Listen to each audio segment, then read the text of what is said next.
దేవునికి మహిమ కలుగును గాక. క్రీస్తు ప్రభు రాకడ, క్రీస్తు ప్రభు యొక్క రాకడలు క్రీస్తు ప్రభు యొక్క రాకడలు. దీని కొరకు ప్రార్థన చేద్దాం. మీ అందరికీ ప్రభు పేరట వందనాలు. మరణాత. ప్రియులారా, ఈ సాయంకాల సమయంలో మరొకసారి దేవుని వాక్యం నిమిత్తం అనేక విషయాలు ఇక్కడ కనబడుతున్నాయి. క్రీస్తు ప్రభు రాకడలు. ఈ రాకడల గూర్చిన వార్త అనేక రకాలుగా బైబిల్ గ్రంథములో రాయబడి ఉన్నవి. అందులో మనం బైబిల్ గ్రంథంలో చదువుతున్నప్పుడు ప్రియులారా, ఈరోజు అంశముగా క్రీస్తు రాకడలు, క్రీస్తు ప్రభు రాకడలు. ఇక్కడ యెషయా గ్రంథములోను ప్రభు రాస్తున్న మాటలు, ప్రియులారా మత్తయి సువార్తలో రాస్తున్న మాటలు, అలాగే పత్రిక గ్రంథంలో ఇక్కడ మన ఫిలిప్పీ పత్రికల్లో రాయబడిన మాటలు, ఎబ్రీ పత్రికలో రాయబడిన మాటలు, ప్రకటన గ్రంథములో 9వ అధ్యాయము మరి 19వ వచనంలో రాయబడిన మాటలు, ఇక్కడ ప్రియుల 1 పేతురు 2 పేతురుకు రాసిన పత్రికలో రాయబడిన మాటలు కూడా మనం ఒకసారి చదువుదాం, విశ్లేషణ చేసుకుందాం. ఒకసారి మీరు దాని యొక్క భావం అనేటో తెలుసుకుందాం. ప్రభు యొక్క రాకడలు, క్రీస్తు ప్రభు యొక్క రాకడలు. దాని కొరకు ప్రార్థన చేద్దాం. మహోన్నతుడా, మహాగణుడు అయిన మా ప్రభువా, నీ వందనాలు, స్తుతులు, స్తోత్రాలు. ఈ సమయంలో నీ పాదములు ఎదుట చేరి ఈ సాయంకాల విశ్రాంతి దినమున దేవా నాయన, నీ ఎదుట నీ బిడ్డల ఎదుట నిలుచున్న నన్ను, నా తలంపులు నా ఆలోచన మరుగు చేసి నీ తలంపులు నీ ఆలోచనను నీ బిడ్డల ముందు ఉంచుచున్న స్థితిని బట్టి, రీతిని బట్టి వందనాలు చెల్లిస్తున్నాను. ఈ సమయంలో ప్రభా, నీ రాకడ సూచనలు అనేక రీతిలుగా కనబడుచున్నవి. కడవరి కాలము సమీపించింది, సిద్ధపడండి అని సెలవిచ్చిన నీ మాటలు అందుబట్టి నాయన, నీ దాసుడి నేను మాట్లాడుచుండగా నా తలంపులు నా ఆలోచన మరుగు చేసి దేవా నీవే నీ దాసుడి నన్ను సిలువ చాటున మరుగుపరిచి నాలో నీ ఉండి నీ బిడ్డలతో మాట్లాడమని ఆత్మరక్షణకర్త యేసుక్రీస్తు యొక్క పరిశుద్ధమైన నామమున అడిగి బ్రతిమాలి ప్రార్థిస్తున్నాను పరమ తండ్రి, ఆమెన్. తండ్రి అయిన దేవుని సన్నిధి సహాయము తోడైండును గాక, ఆమెన్. ప్రియులరా, అనేక రకాలుగా దేవుడు నియమించుచున్న క్రియలను బట్టి మనం చదువుతూనే ఉన్నాం, వింటూనే ఉన్నాం. అయితే ప్రభు నీతో మాట్లాడుచున్న ప్రతి మాట ఆత్మ సంబంధంగా భావించాలి. ఇక్కడ క్రీస్తు ప్రభు రాకడలు. ఈ క్రీస్తు ప్రభు రాకడలు ఏ రకంగా ఉన్నాయంటే, యెషయా గ్రంథములోను ప్రియులారా రాయబడిన మాటలు ఎంత శ్రేష్టముగా కనబడుతున్నాయి అనేది మనం చదువుతున్నప్పుడు ప్రియులారా, ఇక్కడ క్రీస్తు ప్రభు చెప్పుచున్న ప్రతి మాటను మనం గమనించాలి. ప్రియులరా, మనం ఒకసారి ఆలోచించినప్పుడు దేవుడు ఎందుకు ఈ మాటలు అనేక రీతిలుగా చెప్తున్నాడు? ఎందుకంటే కన్నులెత్తి చూడుడి, మీరందరూ కూడుకుని నీ యొద్దకు వచ్చుచున్నారు, నీ కుమారులు దూరము నుండి వచ్చుచున్నారు, నీ కుమార్తెలు సంకనెత్తబడి వచ్చుచున్నారు. ప్రియులరా, ఇదంతా రాకడ సూచనలు. అంటే నీ వారు నీ యొద్దకు వచ్చుచున్నారు. ప్రియులారా, దూరానున్న కుమారుడు ఏ రీతిగా వచ్చుచున్నాడు అని చెప్తే ఆ తల్లిదండ్రులు ఎలాగ ఆనందపడతారో ఈ రోజున ప్రియులారా, మరొక విషయం, తండ్రుల యొక్క మరి ఆత్మీయతను, తండ్రుల యొక్క మంచితనాన్ని తెలియపరిచే ఒక దినముగా మీ అందరికీ తండ్రుల యొక్క మరి శుభాకాంక్షలు తెలియపరుస్తున్నా. ప్రియులారా, మరి ఈ తండ్రుల యొక్క తండ్రులుగా గుర్తించి ఇదొక వేడుకగా జరుపుచున్న ఆనాటి పెద్దలైన వారు ప్రభు కూడా అన్నారు. మత్తయి సువార్తలో అందించబడిన మాటలు ఏంటంటే, పిల్లులారా మీ తల్లిదండ్రుల్ని సన్మానించుడి.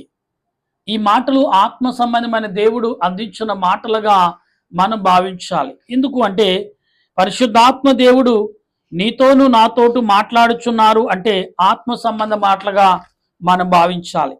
ఎలాగూ అంటే ప్రియులరా, ఇక్కడ తండ్రుల విషయంలో మాట్లాడుచున్న ఈ మాటలను ఎలాగున్నాయంటే చూడండి. ఇక్కడ మరి రోమాపత్రిక 12వ అధ్యాయము 7వ వచనములోను మరి ఇక్కడ మనం చదువుతుంటే ప్రియులారా, ఇక్కడ అనేకమైన విషయాలు, తల్లిదండ్రులు ఏ రకంగా దేవుడు కాపాడుతాడు, తన పిల్లల పట్ల ఏ రకంగా చూపుతాడు అనే విషయాలన్నీ కూడా ఈ దినము తండ్రుల యొక్క అంటే మరి యొక్క తండ్రుల యొక్క ఆనంద యొక్క దినముగా, పిల్లలు తన తండ్రి జన్మనిచ్చాడు, నా తండ్రి నాకు తోడై ఉన్నాడు అని చెప్పుకునే దినముగా మీ అందరకు తెలియపరుస్తున్నాను. ప్రియులారా, యోహాను సువార్తలో, అలాగే మన ఆది కాండంలో, మరి యోబు గ్రంథంలో, మరి రోమా పత్రికల్లో, అలాగే ఎబ్రీ పత్రికల్లో కూడా రాయబడిన మాటలు, ఈ తల్లిదండ్రుల గురించి రాయబడిన ఈ మాటలు మత్తయి సువార్తలో ఎక్కువగా కనపడుతుంది.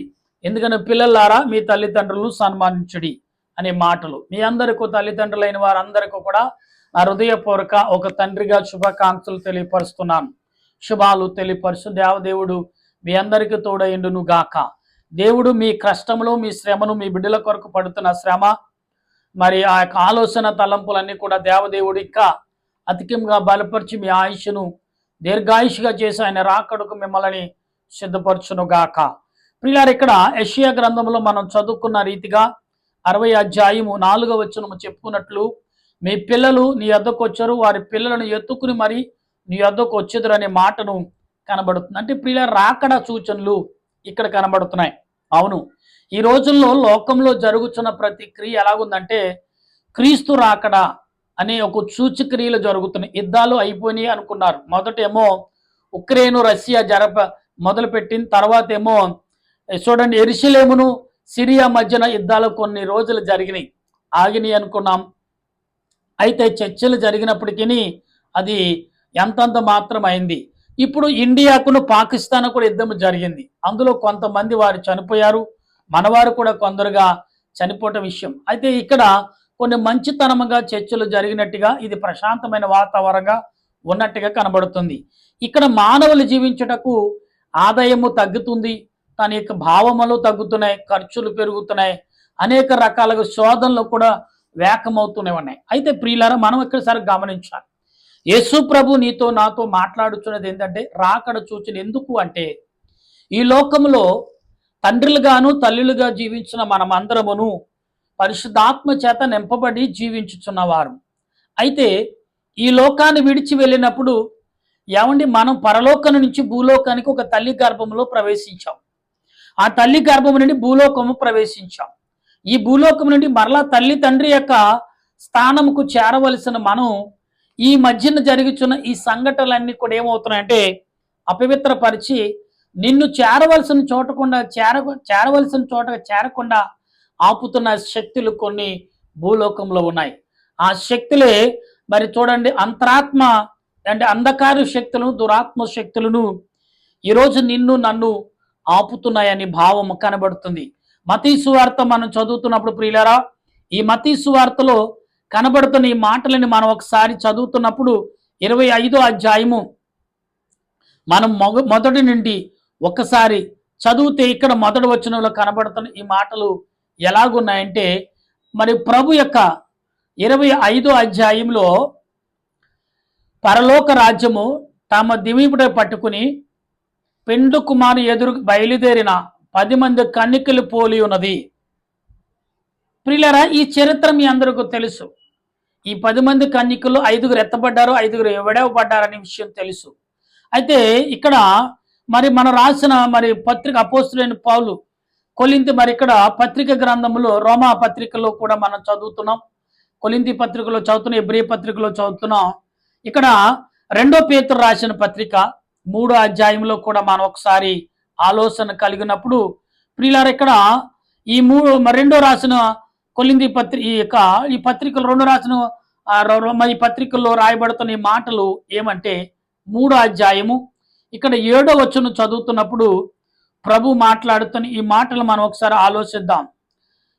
ఎందుకంటే అపహాసకులించి అంటే పాసకులు అపహాసించి తన దురాశ శక్తుల చేత నడుచుకునుచు ఆయన రాకడను గురించి వాగ్దానం ఏమాయను అంటే ఇక్కడ ప్రభు ఒక రాకడ గురించి హెచ్చరికలు కాకుండా ఎటకారంగా మాట్లాడే మనుషులు ఎక్కువైపోయారు.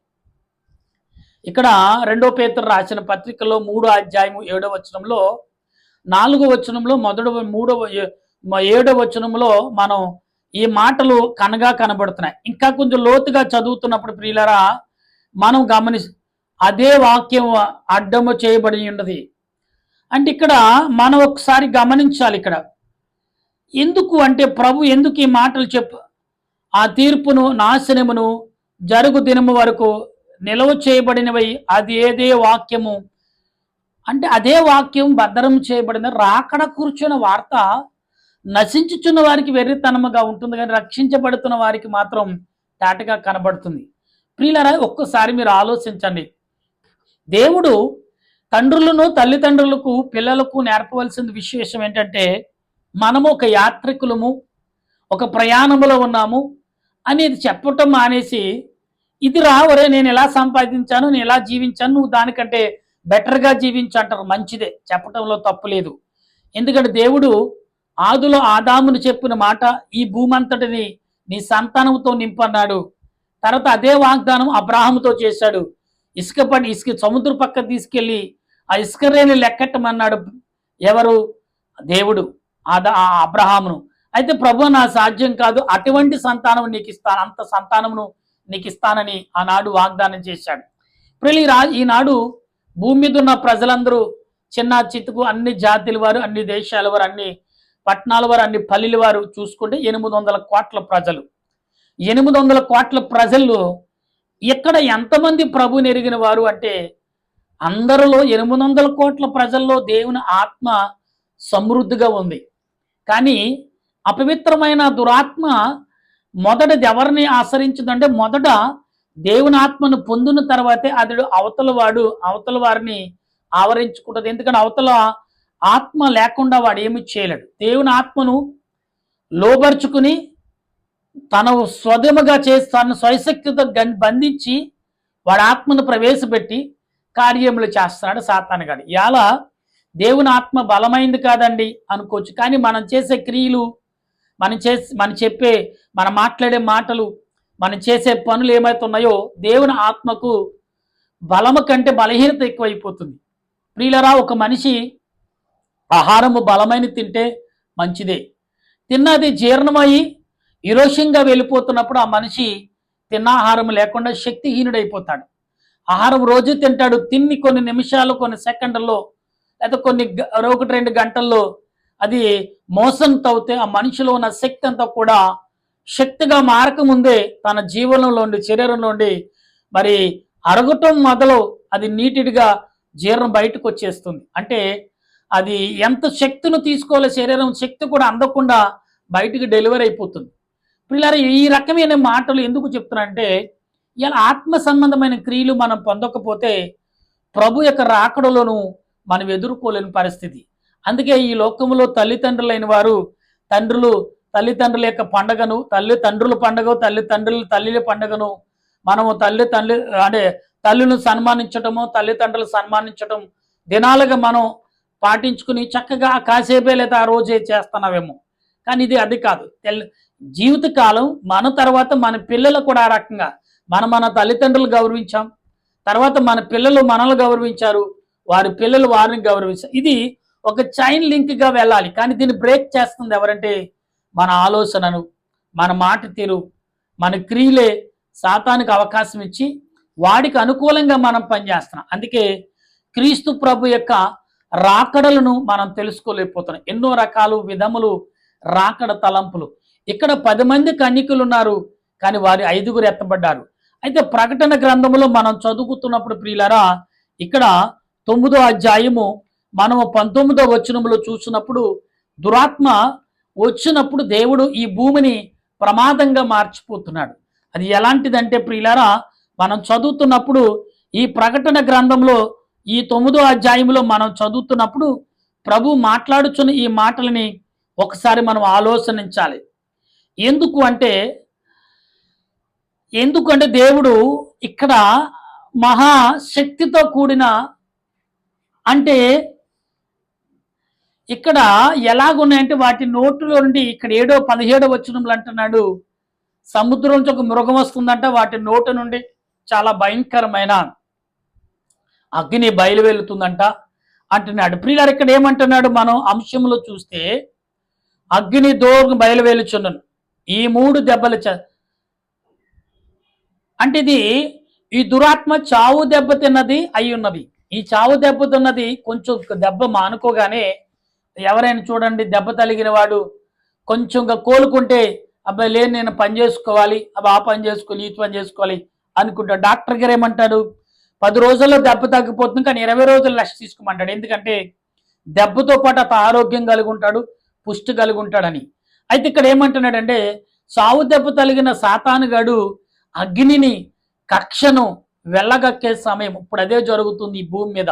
ఎలాగంటే ఇక్కడ మనం చదువుతున్నప్పుడు ప్రియుల, గోధ గంధకముల చేత అని దూబ అంటే మహాగంధకం అగ్నితో మనుషుల్లో 3వ భాగం చంపబడతారని చెప్తున్నాడు దేవుడు.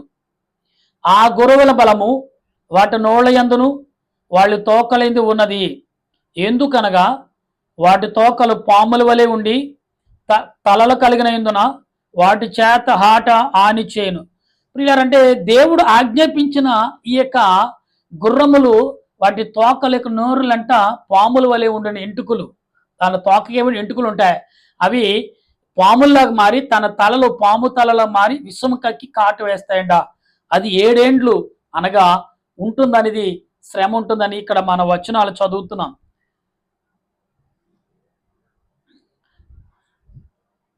అంటే చూడండి, ఇక్కడ దాని చేత బాధించబడి చనిపోయిన మిగిలిన ప్రజలు ఏమవుతారంట, దెయ్యముల చేత శోధించబడుతూ వేధించబడుతూ ఈ రకమైన క్రియలు. అంటే ప్రియులరా, రాకడనే మాటకు క్రీస్తు ప్రభు ఎన్నో రకమైన తల్లిదండ్రుల యొక్క సన్మానాలు జరుగుతూనే సంవత్సరం పొడుగు చేస్తూనే ఉన్నాం. అయితే ఇక్కడ ఆత్మ సంబంధమైన క్రియలు మనం కలిగి ఉండాలి. ఈ యొక్క 4 వచనాల్లో ప్రభు చెప్పుచున్న మాటలు ఎంత భయంకరంగా ఉన్నాయంటే, దినాలు చెడ్డవి. ఇది వరకులాగా మరి ఏదో సువార్త, రక్షణ సువార్త, ఆనంద సువార్త, మహిమ సువార్త, అభివృద్ధి సువార్త, మేలు సువార్తకి మరి ఇలా కొన్ని రకాలమైన ఆరోగ్యం అనే సువార్తలు ప్రకటించారు. ఇప్పుడు రాకడ సువార్తలు తగ్గిపోయినాయి. ఇప్పుడు ఏ సువార్త ప్రకటించిన అభివృద్ధి సువార్త. ఆల్రెడీ అభివృద్ధి అయిన దాని చోటనే అభివృద్ధి సువార్త ఎలాగుండాలి, ఇలా చేయాలి. ప్రియుల ఎంతగా చేస్తున్నప్పటికీ ఈ కేవలము ధనం వైపే, ఆస్తుల వైపే, పేర్ల వైపే, లేదా గొప్ప విలువ వైపే మనుషులు సువార్త కూడా నడుస్తుంది. నిజమైన సువార్త శ్రమ వైపున, శ్రమను తప్పించే మహిమ వైపున ఈనాడు సువార్త నడవట్లేదు. ఎందుకు అంటే ఇంత సిగ్గుతో, ఇంత బాధతో ఎందుకు చెప్తున్నట్టు, ఈనాడు ఎవరైతే బలపడుతున్నారో వాళ్ళే 10 మందిని శిష్యులుగా చేసుకుంటున్నారు. వాళ్ళే ఆ శిష్యులను మరొక చోటకి వెళ్ళమని చెప్పకుండా వారి చోట బాడీ గార్డులు పెట్టుకుని, ఒకరు పుస్తకాలు బైబిల్ మోసేవాళ్ళు, ఒకరు వాటర్ బాటిల్ మోసేవాళ్ళు, ఒకరు బ్యాగులు మోసేవాళ్ళు, ఒకరు వాళ్ళు సర్వెంట్లుగా మార్చుకుంటున్నారు. అంటే బైబిల్ రాసిన రీతిగా గురువులకు సేవ చేయటం వల్ల మీరు అనుభవంతులై దాన్ని పరిచర్య చేస్తారు. ఏలియాకు మరి ఎలీషా పరిచర్య చేసినప్పుడు ఏలియా ఏమి ఇవ్వలేదనుకున్నాడు ఎలీషా, కానీ ఆయన వెళ్ళిపోతూ ఆయన ఏమన్నా ఒంటి మీద దుప్పడనిచ్చాడు. ఆ దుప్పడే మహాశక్తిమంతగా మారింది. అలాగనే శిష్యులు దీవిస్తారు, నిజమే. కానీ నేర్చుకునే వారు యథార్థంగా వచ్చినా కానీ వీరి దగ్గరకు వచ్చినప్పుడు వారి నడకలో అలవాటు పడి, వారి చెప్పు చేతల్లో చేయబడి ఈనాడు సేవకులుగా, పరిచారికులుగా బోధించబడుతున్న ప్రతి సేవకులు కూడా ఆ రకమైన రీతులుగా ఉంటున్నారు. వాళ్ళే నిజమైన దేవుని దూతలుగా ప్రవర్తిస్తారు. దేవుని యొక్క మాటకు ఏమంటే మధ్యవర్తిని వహించేవాడు. ఇలా ఏమంటే బ్రోకరేజ్ అంటారు. బ్రోకరేజ్ అంటే ఏంటది? ఒక మధ్యవర్తి అని అర్థం తెలుగులో. అంటే పెళ్లి బేరగాడి కానీ, పెళ్లి మరి మధ్యవర్తి కానీ, ఆస్తులు కొనలతో మధ్యవర్తి కానీ, ఇలాగ తీసుకుంటూ వారి యొక్క నిమిత్తం మధ్యవర్తిగా ఉన్న వారికి ధనం కూడా కిట్టుబడి అవుతుంది. అంటే తన శ్రమను అవతల వారికి యువతల వారికి కవర్ అందించడం, అక్కడ ప్రాఫిట్ ఉంది, ఇక్కడ ప్రాఫిట్ ఉంది అని చెప్పడం, అక్కడ మంచి కుటుంబంలో అమ్మాయి ఉంది, ఇక్కడ మంచి కుటుంబంలో అబ్బాయి ఉన్నాడు అని చెప్పడంలో వారి యొక్క ఆలోచనలు కలిగి. ఆనాడు అబ్రహాము ఎలియాజర్ను పంపి, ఎలియాజర్ ఎలా పంపాడంటే అబ్రహాము నమ్మిన శిష్యుడు, నమ్మకం కలిగిన శిష్యుడు, తన ఇంటివాడిగా పంపించాడు. అంటే అబ్రహాము కంటే మరి ఎవరి వల్ల ఇసాకు విషయంలో ఎలియాజర్కి బాగా తెలుసు. ఎందుకంటే ఎలియాజర్తో ఎక్కువగా గడిపిన వాడు ఇసాకు. కాబట్టి ఇసాకునకు మంచి సంబంధం చూడాలని ఎలియాజర్ని మరి పంపటకు దేవుని ఎదుట అబ్రాము కొన్ని సంవత్సరాలు ప్రార్థన చేశాడు. కొన్ని దినాలను ప్రార్థన చేసి ఎలియాజర్నే తన ఇంటి యజమానుడిగా తన కుమారుడిగా భావించినప్పుడు దేవుడు కాదు అని చెప్పి ఇసాకునిచ్చినప్పుడు ఏ కుమారుడైతే ఇంటి యజమానుడిగా కావాలనుకున్నాడో అతను ద్వారానే మరి ఇసాకుకు భార్య అని సిద్ధపరిచాడు. ప్రియులారా, మీ అందరికీ తెలుసు రెబెకాను. అయితే ఇక్కడ దేవుని పరిచర్య చేయటకు ఒక పనివట్టుగా వాడబడితే ఉట్టినే వాడబడుచుక దేవుడు అవసరం పని వాడేసి నేను రోడ్డు మీద విడిచిపెట్టాడు. దేవుడు నీకు గౌరవాన్ని ఇస్తున్నాడు, మర్యాదను ఇస్తున్నాడు, కావలసిన పోషణ ఇస్తున్నాడు, తర్వాత కావలసిన గొప్ప గౌరవాన్ని కూడా నీకు ఇస్తున్నాడు. ఈ 4 విషయాలు నీకు ఇచ్చినా కానీ ఇంకా తీరంది ఏంటంటే కొత్తగా నేను మరి చదువుని దేవుని కంటే నేను నా ముందే నా చదువు రాయలేదని కొందరు నేను చూసే పరిచయం నేర్చుకున్న సమయంలో మా గురువు గారు ఒక ఆయన ఉండేవాడు. ఆయన ఏమన్నాడంటే ఆయన చదివింది తక్కువైనా ఆయన డిగ్రీలు ఎక్కువ ఉండి ఆయన అంటే ఎలాగంటానని మా దైవజనుని ఎలాగంటాను మీరు అనుకోకండి. ఎందుకంటే ఆయన రోజును గొడవ పడ్డాడు. ఏంటి నా పేరు మరి ఎంఏ అని లేకపోతే ఎంఎంఏ అని రాయించలేదు అని. అంటే చదువు నీకు డిగ్రీల్లో ఆ డిగ్రీలు ఎందుకు రాయించలేదు అక్కడ? అయ్యా మీరు రెవరెండ్ డాక్టర్ అని పెట్టుకున్నారు, రెవరెండ్ డాక్టర్ కదా, మరి ఎంఏ అని ఎందుకు అయ్యా అని ఈ పెద్ద పేరు ఎందుకని పని చిన్నగా దైవజనులు అభిషిక్తులు దేవుని చేత దీవించబడిన వారని రాయించామంటే అప్పుడు ఒప్పుకోలేదు ఆయన. ఎందుకు అంటే ఈ మాటలని చెప్తున్నాను ప్రియులారా. ఈరోజు చాలా మంది కూడా ఈ లోకంలో ఘనతను గొప్పలకు ఆశపడ్డారు తప్ప దేవుని మహిమను ఆయన రాకడ సూచనలు ఎవరు చెప్పట్లేదు. అప్పుడు అంతే, ఇప్పుడు అంతే. కానీ ఆసక్తి కలిగిన వారిని దేవుడు వాడుకుంటున్నారనేది అనుకుంటున్నాం, కానీ సాతాను చేతికి అప్పగిస్తున్నారనేది నేను నిరాశపడుతున్నాను. కనుక ఈ రాజు మీరు కానీ నేను కానీ మనమందరం ఆత్మ సంబంధులుగా ప్రార్థన చేసి కృపను పరిశుద్ధాత్మ దేవుడు మనందరికి అందించును గాక. ఆమేన్. దయగల తండ్రి నీకు స్తోత్రాలు, ప్రేమగల రక్షక వందనాలు. ఇంతకు వరకు నీ మాటలు రాకడలు, ప్రభు రాకడల, క్రీస్తు ప్రభు రాకడలు అనే మాటలు నిజమే. ఈ రాకడ గురించి ఎవరు చెప్పట్లేదు. అభివృద్ధి సువార్తలను నాయన ఆత్మీయ సువార్తలుగా ఏమి లేవు. కాబట్టి మనం చింతించుచున్నాం. కాబట్టి నాయన నీ దాసుడు నన్ను ఈ రీతిగా ఇలా చెప్పటకు అర్థము కారణము నీవే అయినాం. కాబట్టి నీ ఆత్మ నడిపింపు, నీ సన్నిధి కాపుదలను మాకు అనుగ్రహించి నడిపించుమని ఈ సమయంలో ఎందరైతే ఈ మాటలు అంటున్నారో ఈ దినము తండ్రులు సన్మానము దినము, తండ్రులు ఆశీర్వదించే తండ్రుల యొక్క గొప్ప దినం. తండ్రులు గొప్పగా హెచ్చించి పిల్లల చేత గొప్పగా ఆనందముతో తూగే సమయంలో ఈ సమయంలో మేము ప్రార్థిస్తున్నాం. ఈ తల్లిదండ్రులుగా ఉన్న ప్రతి తండ్రిని యందు వినయము విధేయత కలిగి పిల్లలు వారిని చూసి నేర్చుకునే విధానం వారిని నడిపించి బలపరచమని తండ్రి సాయంకాల సమయంలో మరణాత ప్రార్థన సన్నిధి నుండి ప్రార్థన చేసి ఈ ప్రార్థన యావత్తు కూడా అంగీకరించి మహిమ పొందమని ఆత్మ రక్షణకర్త అయిన యేసుక్రీస్తు నామమును అడిగి ప్రార్థన చేయుచున్నాను పరమ తండ్రి. ఆమేన్. ఆయన తండ్రి అయిన దేవుని సన్నిధి, త్రియేక దేవుని సహాయము, పరిశుద్ధాత్మ ఆదరణ అన్ని వేళలా సదా మీ అందరికి తోడై ఆయన రాకడకు సిద్ధపరచునుగాక. ఆమేన్, ఆమేన్, ఆమేన్. మీ అందరికీ మరణాత.